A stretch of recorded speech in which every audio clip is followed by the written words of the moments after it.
নমস্কার, দেখছেন কলকাতা টিভি। আপনাদের সঙ্গে রয়েছে আমি অভিক। শুরু করছি গুড মর্নিং কলকাতা।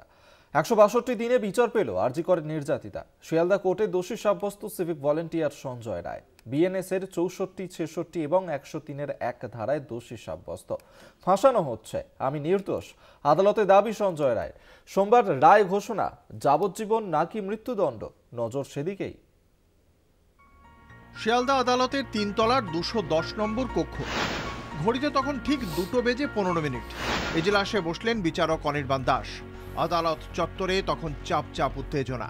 আরজি করে চিকিৎসককে ধর্ষণ ও খুনের ঘটনায় কি রায় দেবেন বিচারক? 162 দিনের মাথায় দাঁড়িয়ে গোটা দেশ তাকিয়েছিল শিয়ালদা কোর্টের দিকে। ঘড়িতে 2:27 রায় ঘোষণা করলেন বিচারক অনির্বাণ দাস।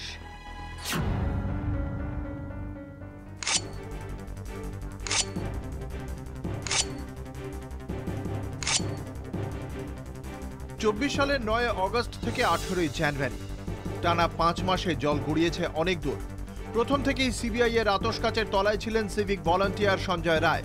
মাঝে ধর্ষণ খুন মামলায় আরজি করের প্রাক্তন অধ্যক্ষ সন্দীপ ঘোষ এবং টালা থানার প্রাক্তন ওসি অভিজিৎ মণ্ডল গ্রেপ্তার হলেও সিবিআই সময় মতো সাপ্লিমেন্টারি চার্জশিট পেশ করতে না পারায় জামিন পেয়ে যান তাঁরা। সেই থেকেই রায় ঘোষণার দিকে তাকিয়েছিল গোটা রাজ্য। শনিবার এই মামলায় সঞ্জয় রায়কে দোষী সাব্যস্ত করল শিয়ালদা কোর্ট। রায় ঘোষণার আগে অভিযুক্ত সঞ্জয় রায়কে বিচারক অনির্বাণ দাস বলেন, আপনার বিরুদ্ধে অভিযোগ, আপনি 9 অগস্ট ভোরের দিকে আরজি কর হাসপাতালে ঢুকেছিলেন, তারপর চিকিৎসককে আক্রমণ করেছেন, তার মুখ চেপে ধরেছেন, তাকে যৌন হেনস্থা করেছেন। ভারতীয় দণ্ডবিধির 64, 66 এবং 103-এর 1 ধারায় আপনার বিরুদ্ধে মামলা রুজু করা হয়েছে। আপনার অপরাধ প্রমাণিত, আপনাকে এই অপরাধে দোষী সাব্যস্ত করা হচ্ছে। বিচারক আরও বলেন, আপনি যেভাবে আঘাত করেছিলেন, যার জন্য 25 বছরের কারাদণ্ড অথবা যাবজ্জীবন কিংবা মৃত্যুদণ্ড হতে পারে। বিচারকের রায় শুনেই চিৎকার করে ওঠেন সঞ্জয় রায়। হাত জোড় করে বলতে থাকেন, আমি গরিব, আমাকে ফাঁসানো হচ্ছে, আমি এই কাজ করিনি, আমার গলায় রুদ্রাক্ষের মালা, আমি যদি সত্যিই কিছু করতাম তাহলে রুদ্রাক্ষের মালা ছিঁড়ে পড়ে যেত। এদিন একাধিক ধারায় দোষী সাব্যস্ত করা হয় সঞ্জয় রায়কে। বিএনএস 103-এর 1 ধারায় খুন, বিএনএস 64 ধারায় ধর্ষণ, বিএনএস 61-র 1 এবং 62 ধারায় অপরাধমূলক ষড়যন্ত্র এবং গুরুতর অপরাধ। সমস্তটাই এভিডেন্সের উপর নির্ভর করে। আমরা ইলেকট্রনিক, সায়েন্টিফিক সমস্ত এভিডেন্স প্রডিউস করেছি এবং তাতে কোর্ট সেটা স্যাটিসফাইড হয়েছেন এবং ওনাকে কনভিক্ট করেছেন।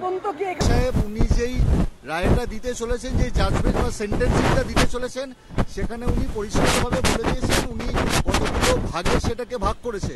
তার মধ্যে একখানা ভাগ রয়েছে সাহেব বলেছেন যে যেই প্রশ্নগুলো নির্যাতিতার বাবা মায়ের তরফ থেকে কোর্টের সামনে আমরা আর্গুমেন্টে তুলে ধরেছি, সেইখানে তার উত্তর উনি দিয়েছেন এবং বাকি যেই জাজমেন্টের পার্টটা আছে সেইখানে তার উল্লেখ থাকবে।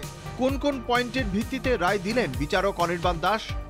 প্রথম পয়েন্ট, কে অভিযুক্ত, ওই দিন নির্যাতিতার অবস্থান, ডিউটি আওয়ার, 8 আগস্ট 2024 থেকে 9 আগস্ট 2024 পর্যন্ত কোথায় ছিলেন, কে তাঁকে প্রথম দেখে, মৃত্যুর কারণ, মৃত্যুর সময়, ধর্ষণের প্রমাণ আছে কিনা, থাকলেও কি প্রমাণ আছে, একা না দলগত নির্যাতন, নির্মমভাবে অত্যাচার, অপরাধের স্থল, অভিযুক্তর মোবাইল টাওয়ার, পুলিশ ও হাসপাতাল কর্তৃপক্ষের ভূমিকা, এইচওডি, এমএসভিপি, ডিপার্টমেন্ট হেডের ভূমিকায় যে প্রশ্ন আছে তার ব্যাখ্যা দেওয়া হয়েছে। রায় শুনে চোখে জল নির্যাতিতার বাবার।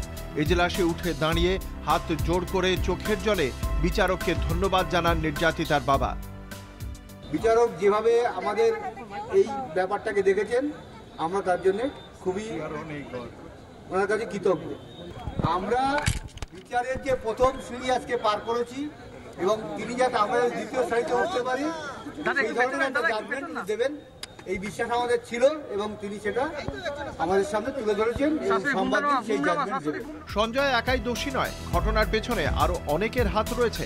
রায় ঘোষণার পর এমনটাই দাবি করল সঞ্জয়ের পরিবার। আর কি বলবো, কিছু বলার নেই। বিচার তোমরা করছো, যখন জজ বিচার করছেন দেখে বিচার করবেন। কেউ করতে পারে একা? বলো। সঞ্জয় সঞ্জয় সঞ্জয় সঞ্জয় সঞ্জয় সঞ্জয় সঞ্জয়ের বিরুদ্ধে সব আছে, তো এই বিচার। সত্যি কি একাই দোষী সঞ্জয়, নাকি নেপথ্যে আরো কেউ বা কারা রয়েছে? সঞ্জয় ছাড়াও বাকি দোষীদের শাস্তির দাবিতে এখনো সরব জুনিয়র চিকিৎসকরা। সেই রিপোর্টে যেখানে মাল্টিপল ডিএনএ প্রেজেন্স বলছে, তাহলে প্রাকৃতিক ক্রিমিনালরা কোথায়? দেশের সর্বোচ্চ তদন্তকারী সংস্থা সিবিআই এই তদন্ত করছে, দেশের সর্বোচ্চ কোর্ট সুপ্রিম কোর্ট এটা মনিটর করছে। তাহলে এই মনিটরে যদি একাধিক ব্যক্তি জড়িত থাকে, তারা যদি প্রকাশ্যে ঘুরে বেড়ায়, তাহলে এই কেমন বিচার? তাহলে এই বিচার কখনোই মানা সম্ভব নয়। দোষ প্রমাণিত, এবার সাজা ঘোষণার পালা। আগামী সোমবার বেলা 12:30টায় এই মামলায় সাজা ঘোষণা করবেন বিচারক। যাবজ্জীবন নাকি মৃত্যুদণ্ড, নজর সেদিকেই। রিয়া মাঝি ও পীযূষ কান্তি নাগের রিপোর্ট, কলকাতা টিভি। আরজিকর কাণ্ডে অরাজনৈতিক আন্দোলন, এমন প্রতিবাদ বিক্ষোভ বাংলা আগে কখনো দেখেনি। রাত দিন এক করে শুধু বিচারের সুর শোনা গিয়েছিল রাজপথ থেকে অলিগলিতে। তবে সময়ের সঙ্গে আন্দোলনের চেহারাও বদলায়। রাজনৈতিক তর্ক বিতর্ক, দাবি পাল্টা দাবি, স্লোগান জুড়ে যায় লড়াইয়ে। শনিবার মামলায় দোষী সাব্যস্ত করা হয় সঞ্জয় রায়কে, যা নিয়েও শুরু হয়েছে নতুন করে তরজা। মিশ্র প্রতিক্রিয়া সাধারণ মানুষেরও, হতাশ আন্দোলনের সঙ্গে জড়িত তারকারাও।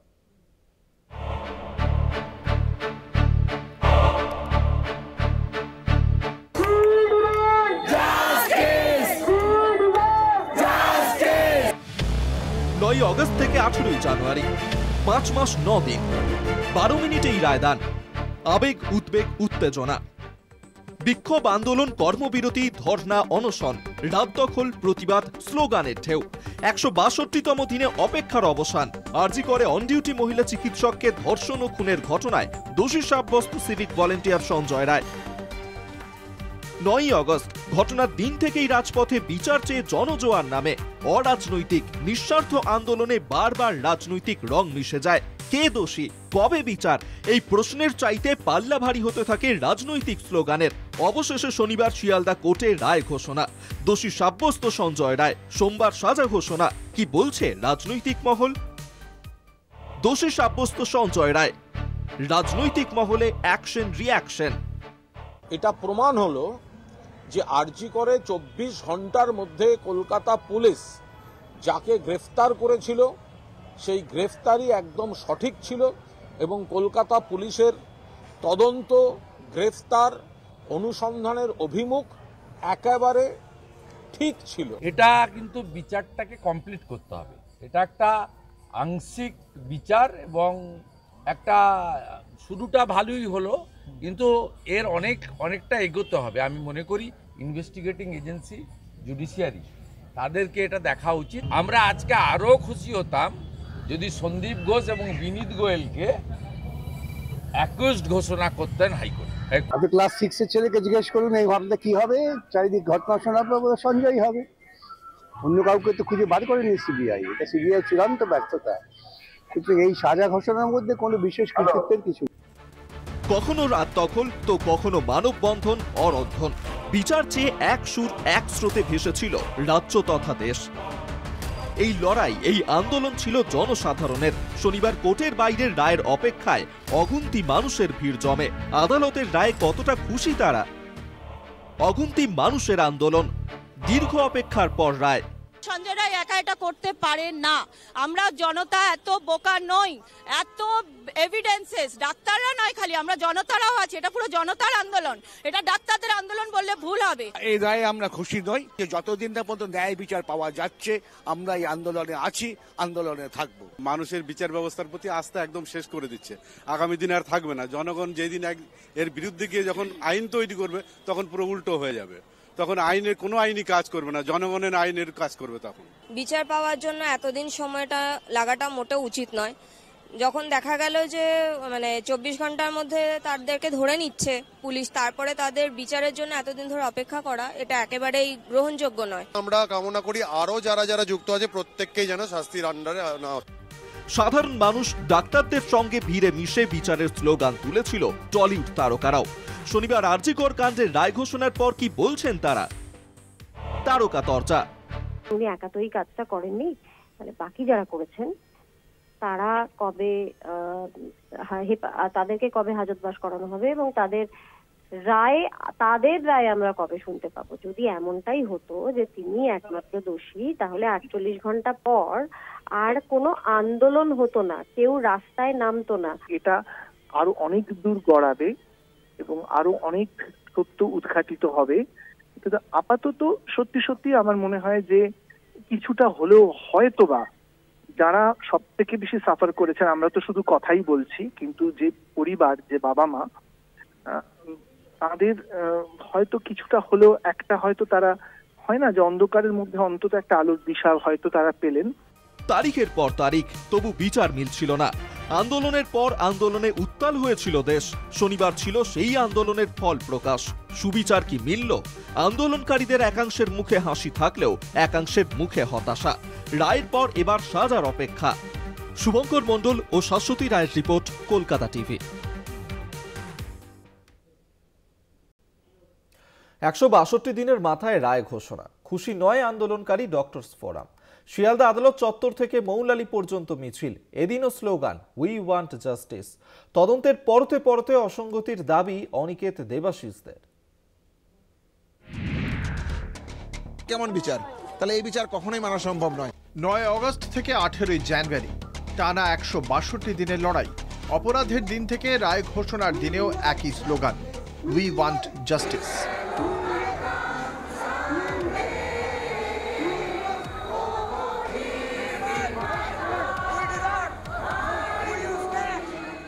আরজি করের চিকিৎসক খুনে বিচার চাওয়ার এই স্লোগানেই রক্ত গরম হয়েছিল শহরের। পড়ুয়া চিকিৎসকেরা সহপাঠীর ধর্ষণ খুনের বিচার চাইতে নেমেছিল রাস্তায়। তারপর রাজপথ, স্বাস্থ্য ভবন, ধর্মতলায় কেটেছে রাতের পর রাত। বিচারের আশায় প্রতিবাদের মুখ হয়ে উঠেছে কিঞ্জল নন্দ, অনিকেত মাহাতো, দেবাশিস হালদার, স্নিগ্ধা হাজরারা। অবশেষে সেই দিন। রায় যেন সকলেরই জানা ছিল।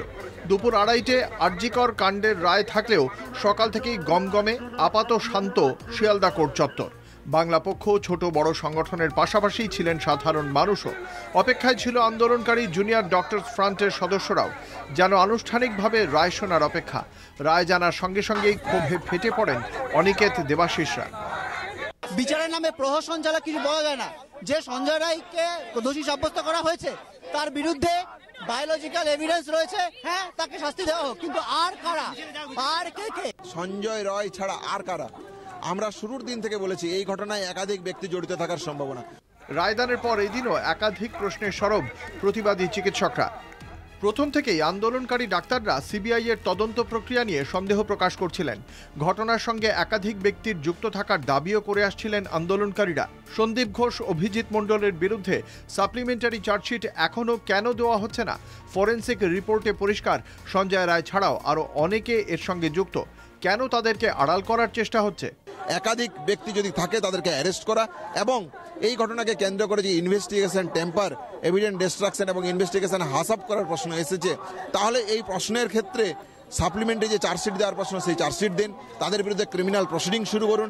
এবং সর্বোপরি যে জায়গাটা থাকছে সেটা হচ্ছে এটা যে টালা থানার ওসি এবং এক্স প্রিন্সিপাল সন্দীপ ঘোষ জামিনে মুক্ত কেন রেপ এবং মার্ডারের মতন ঘটনা করে? একই সুর সার্ভিস ডক্টর ফোরামেরও। এই যে রায়টা হলো, এটা একটা ইনকমপ্লিট রায়। সিএফএসএল এর যে রিপোর্ট, কেন্দ্রীয় একটা সায়েন্টিফিক ল্যাবরেটরি, সেই ল্যাবরেটরির রিপোর্ট আজকে সেখানে বলছে 5 জনের ডিএনএ পাওয়া গেছে অভয়ের শরীরে, অথচ একজনকে আজকে দোষী সাব্যস্ত করা হলো। বাকি 4 জনের সম্পর্কে এখানে কিন্তু কোনো কথা নেই। বিচারের বাণী নিয়ে একই সুর সিনিয়র চিকিৎসক কুণাল সরকারের গলাতেও। যে খবরাখবরগুলো ছড়িয়ে ছিটিয়ে চারিদিকে লিকড হচ্ছে, তাতে হয়তো একটা ভবিষ্যতের জন্য একটা প্রশ্ন থাকবে যে আমাদের শিয়ালদা কোর্টের বিচারকের এই যে সিদ্ধান্ত এবং যে সাজাটা, এই সিদ্ধান্ত এবং সাজাটা তিনি বজায় রাখতে পারবেন কিনা, সেটা নিয়ে ভবিষ্যতের দিকে একটা প্রশ্ন থাকবে। ধর্ষক খুনের সাজাকে সাজানো বলে কটাক্ষ কংগ্রেসের চিকিৎসক নেতা তাপস ফ্রান্সিস বিশ্বাসের।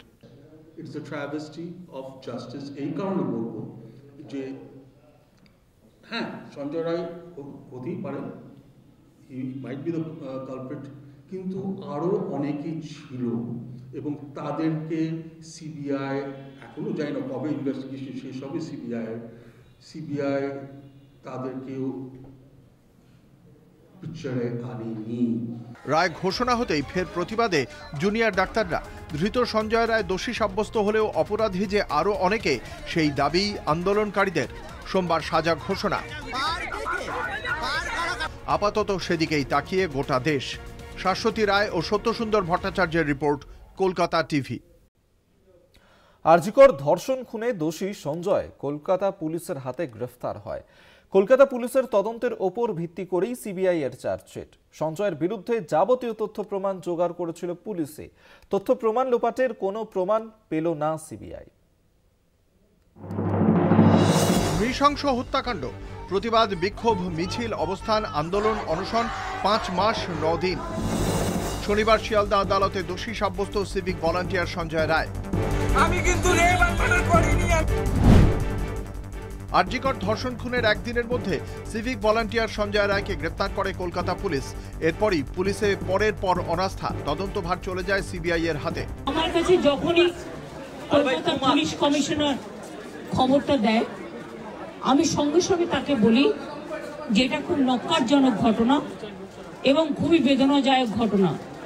যেই জড়িত থাক তাকে ইমিডিয়েট শাস্তি দিতে হবে এবং আমরা চাই এই কেসটা ফাস্ট ট্র্যাক কোর্টে হোক। ফাস্ট ট্র্যাক কোর্টে হলে জুডিশিয়াল প্রসেসটা তাড়াতাড়ি হবে এবং তাতে আমরা ফাঁসির দাবি জানাবো। সিবিআই তদন্তভার হাতে নেওয়ার পর যদিও নতুন কোনো গ্রেপ্তারি হয়নি, কেন্দ্রীয় তদন্তকারী সংস্থাকে ভরসা করতে হয় সেই কলকাতা পুলিশের তদন্তের ওপরেই। পারিপার্শ্বিক তথ্য প্রমাণের ওপর ভিত্তি করে কেন্দ্রীয় তদন্তকারী সংস্থা চার্জশিটে একা সঞ্জয়কেই অপরাধী বলে চিহ্নিত করে, যাকে গ্রেপ্তার করেছিল কলকাতা পুলিশ।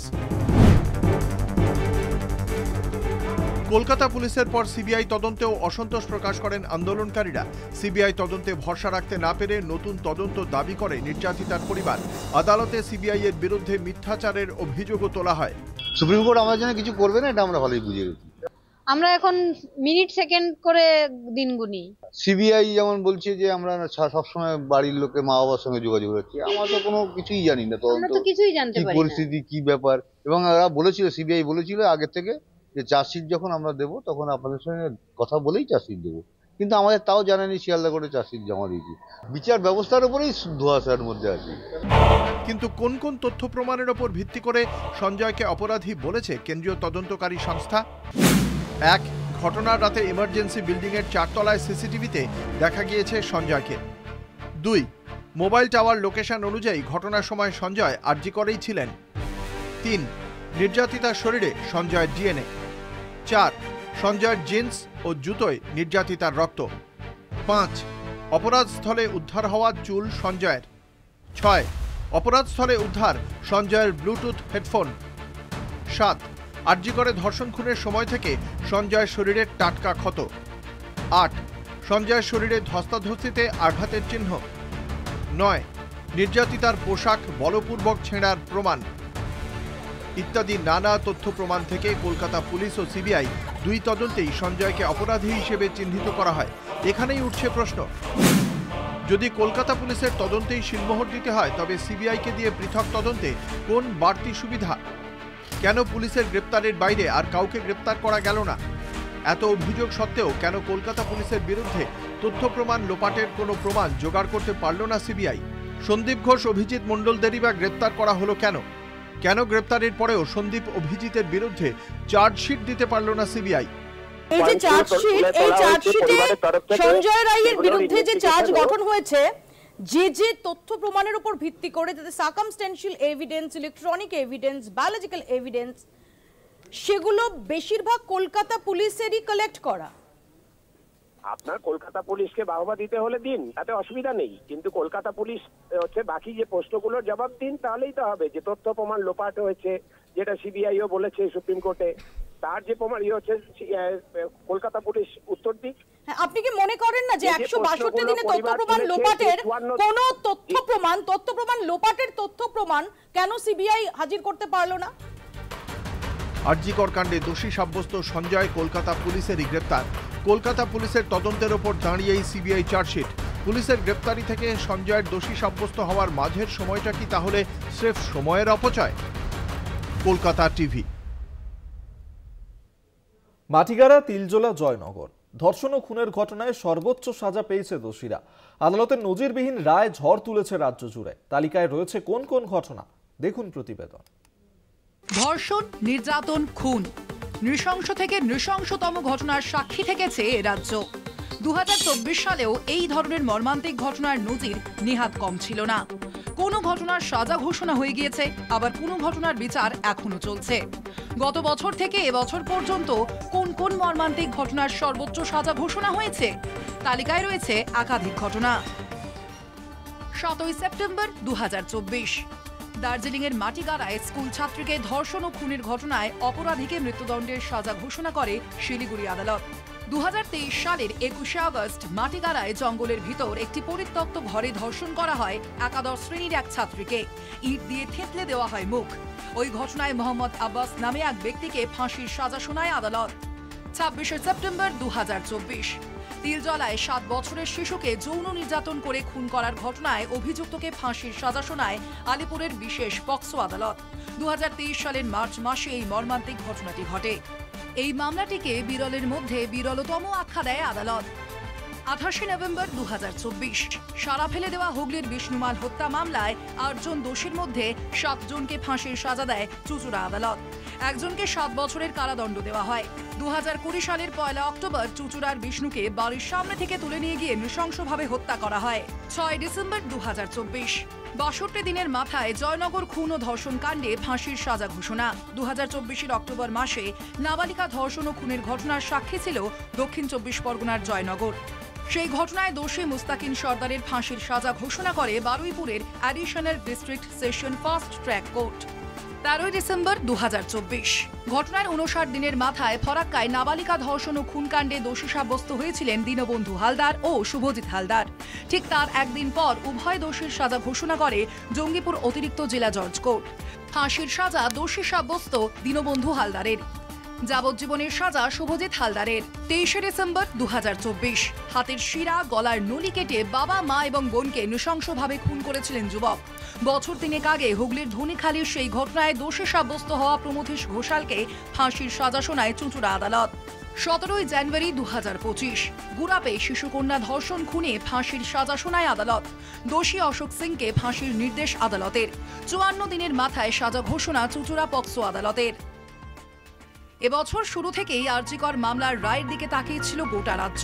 শনিবার আরজিকরে চিকিৎসককে ধর্ষণ খুনের ঘটনায় সিভিক ভলান্টিয়ার সঞ্জয় রায়কে দোষী সাব্যস্ত করল Sealdah court. Kolkata TV. Good morning Kolkata এই পর্যন্তই। দেখতে থাকুন কলকাতা টিভি, রাত দিন 7 দিন।